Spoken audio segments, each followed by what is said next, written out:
Welcome back to the Executive Flow podcast. I'm recording this from my office in Philadelphia, and it's early August. Hard to believe it's already the second half of the year. Some of my clients are restarting their journey, some are making mid-year pivots, and others are gearing up to finish strong or prepare for 2026. Same for myself. Wherever you are on your leadership path, it's always a good time to revisit the fundamentals. This is the kickoff episode to our brand new mini-series within the Executive Flow, the Executive Flow Fundamentals. Today, I will walk you through 9 core principles of aligned, effective leadership, not just by adding more, but creating clarity. Let's dive in. Number 1, shifting your identity. Leadership transformation doesn't start with just tactics. It starts with identity. If you still see yourself as just a manager, just a task taker, that's exactly how you'll show up. Whether you may have a C-suite position or a major CEO role, a startup founder, or head of a business unit,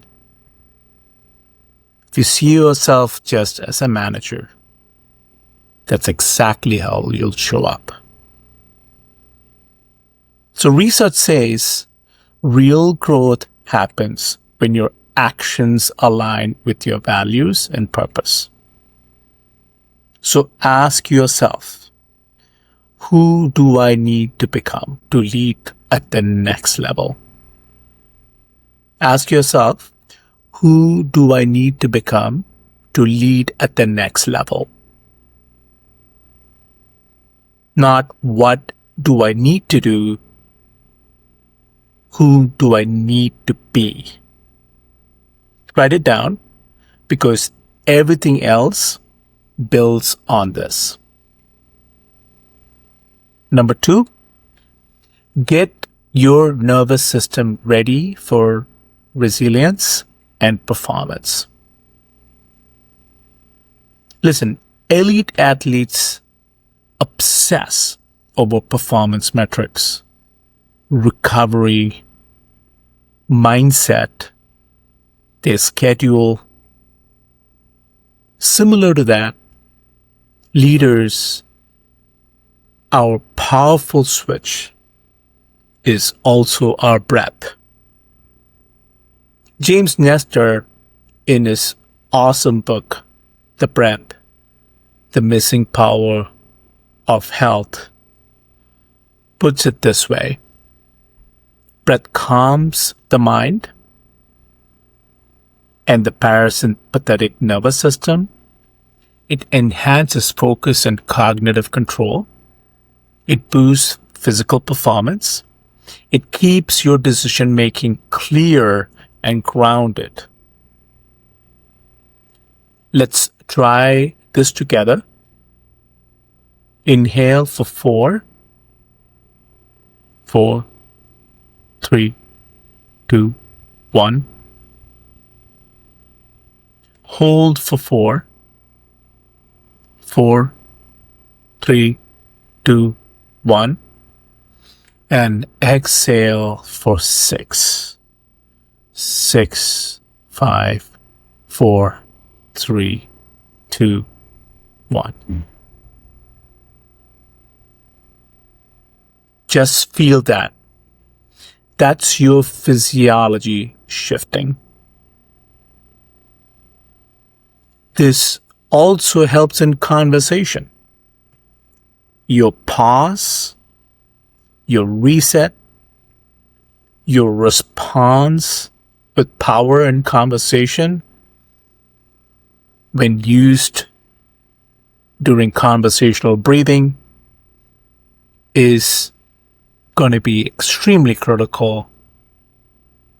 So master your breath and master your conversation master your presence, master your nervous system, just like an executive athlete. Number 3, create fluidity.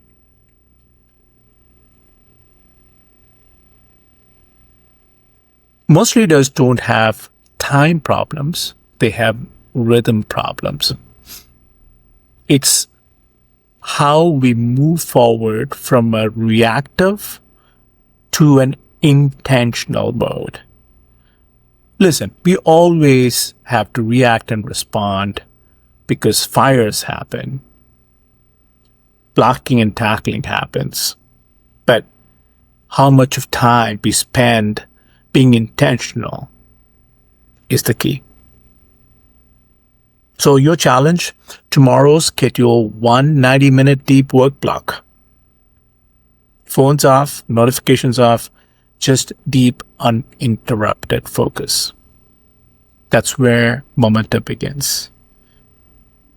One of the things to do here is calendar surrender. I repeat, calendar surrender. Something I always had a challenge since childhood and transforming in my life now with this approach. And now I help elite leaders master this approach. Again, this is one tool set to bring focus. So calendar surrender is a science-based strategy for optimizing your schedule for flow. It's about front-loading your decisions so that in the moment you don't have to think, you can simply execute. By scheduling everything in advance, from daily tasks to strategic breaks, you eliminate the need for moment-to-moment decisions. So the core concept with calendar surrender, you will block time for your most important work, ensuring that flow blockers never stand a chance. We have several flow blockers, people interrupting you, people sending you a message, text message, a LinkedIn message, or something happening at your home or your office. Schedule habits and routines that boost your flow proneness, making the state of flow your default mode. Engineer your days to include flow triggers, these preconditions that usher you into flow. I'll give you an example. Just before recording this, I was spending the entire 1 hour prior to this in my primary flow trigger state. So that included exercise and also included writing for 20 minutes. And within 30 minutes, I was in my flow state, ready for the recording. So that's one example of a flow trigger. Your flow triggers could be many things. You know your body, you know about you, but find that flow trigger that gets you into the state of high performance. Respect the flow cycle, building in time for rest and recovery so you can approach each new challenge refreshed and ready. So first we create several new types of calendars. These categories will help you visualize how you're spending your time. I'm not going to go detail here, but you could create specific time for goal-directed actions. So these are for high priority tasks directly contributing to your goals. High leverage actions, building skills or leveraging people and processes to more output value. And other work, necessary but not directly goal-related tasks, but administrative work that you have to do, just like running financials, running payroll, attending a board meeting, you name it. You get the point. Number 4, building strength and vitality. Your body is your leadership engine. Strength training improves not just muscle, but resilience and cognition. This is proven scientifically. So racket sports, such as tennis, squash, etc., they also improve decision-making under pressure and improves longevity. And this is proven scientifically more recently. And it's just not a concept anymore. So here's the rule. Move daily. Strength, cardio, mobility, you name it. Recovery through sleep and nutrition. Invest in your body and your leadership source. I'm not going to belabor the point. This we'll discuss in a separate episode. But invest in your body and your leadership source. Number 5, authentic communication. Communication isn't about talking more. I repeat, communication isn't just about talking more. It's about connecting deeper. As leaders, we often engage in high-stake conversation that lead to arguments, differences of opinions, and decision-making. The goal in leadership is not to win each argument, but it's much bigger. It's to inspire, get people on your side, and understand others. This way you can bring true leadership to the issues at hand and to the mission that you're tasked with. Jefferson Fisher says, arguments aren't battles. If you want to win, you've already lost the relationship. So before your next conversation, pause and ask, is my goal to win or to understand? That's one question. That changes everything. I'll repeat, is my goal to win or to understand? Number 6, augment with AI and coaching. So the highest performing leaders combine strategic thinking with self-awareness. And now we have tools that amplify both. So AI tools such as Claude, Perplexity, ChatGPT are your reasoning partners sometimes. They help you, number 1, pressure test ideas. They also help you simulate stakeholder reactions, summarize insights, prepare for high-stakes moments in minutes. But AI lacks something vital: human intuition, emotional intelligence. That's where your coach becomes indispensable. They help you spot blind spots, unblock emotions, align with purpose, sustain peak performance, and sometimes eliminate bias. So imagine this. AI actually accelerates your thinking for sure, but your coach and your own human intuition elevates your brain. The result, a leader who's not just productive, but powerfully aligned. Number 7, build trust with others. Trust is your leadership currency. We've learned this a hard way. So Brené Brown gives us the braving framework: boundaries, reliability, accountability, vault, integrity, non-judgment, generosity. Your challenge today: make one trust deposit. Follow through on one thing that you committed to.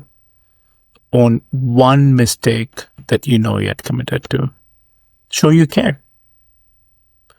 Those are micro moments, and they compound into unshakable trust. Number 8, cultivate strategic curiosity. Curiosity is your edge. Harvard research calls it a future-ready skill. Ellen Langer says it keeps your leadership fresh and adaptable. This week, explore one new idea outside your field. Ask, how does this connect to what I lead? Could be anything but outside your field of expertise. That habit keeps you agile, builds your neuroplasticity, and stays you fresh. Number 9, build a flow-centered lifestyle. Executive flow isn't just a hack, it's a lifestyle.